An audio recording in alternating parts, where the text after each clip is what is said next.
پښتانه ادبي ملګري پام صدر حسن ناشاد صاحب ته خاص کوم چې راشي خپل کلام زموږ سره شریک کړي. حسن ناشاد.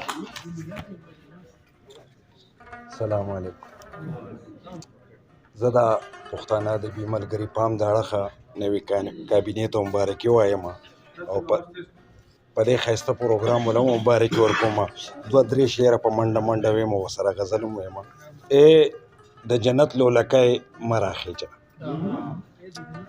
ای د جنت لولکی مه راخیجه، غیږ ته زما په سیالۍ مه راخیجه، بیا به د ستورو رڼا تته ښکاري، بیا به د ستورو رڼا تته ښکاري، د څوارلسمې سپوږمۍ مه راخیجه. ډېره مننه جي. بیا به د ستورو رڼا تته ښکاري، د څوارلسمې سپوږمۍ مه راخیجه. مننه جي. او چېرته حجاب در پسې پورته نه کړم، چېرته حجاب در پسې پورته نه کړم، شونډو نه بره نتکی مه راخیجه. او درد یې زغملی شم په زړه دننه، درد یې زغملی شم په زړه دننه، سر ته د زړه مې پولی مه راخیجه. غزل دی جي چې عیش عشرت مې زړه غواړي خو نه غواړي.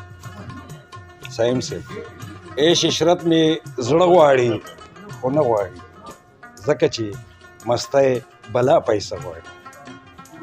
عیش عشرت مې زړه غواړي خو نه غواړي، ځکه چې مستی بلا پیسه غواړي.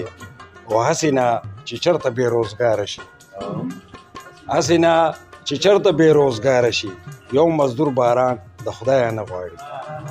هسې نه چې چېرته بېروزګاره شي، یو مزدور باران د خدایه نه غواړي.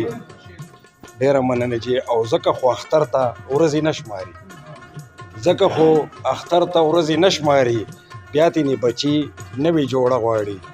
ځکه خو اختر ته ورځې نه شماري، بیا تینې بچي نوې جوړه غواړي. او نورې د خفګان خبرې مه کوه، نورې د خفګان خبرې مه کوه، زړه مې را ډک شوی دی بهانه غواړي. نورې د خفګان خبرې مه کوه، زړه مې را ډک شوی دی بهانه غواړي. او ځان دپاره چېرته هم څه نه غواړي، ځان دپاره چېرته هم څه نه غواړي، ماله تل دعا په هر مانځه غواړي. ځان دپاره چېرته هم څه نه غواړي، ماله تل دعا په هر مانځه غواړي. او ده زما بچي شي هله کور ته ځم، او ده زما بچي شي هله کور ته ځم، بیا رانه بچي ګوره میوه غواړي. او بس زما په سترګو کې خپل ځان ګوري، بس زما په سترګو کې خپل ځان ګوري، نه سینګارېدو له آینه ګوري. بس زما په سترګو کې خپل ځان ګوري، نه سینګارېدو له آینه ګوري.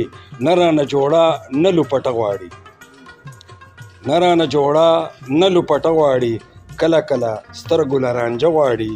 او تل راته ناشاده انتظار کوي، تل راته ناشاده انتظار کوي، څو شعرونه دا رانه خواږه غواړي.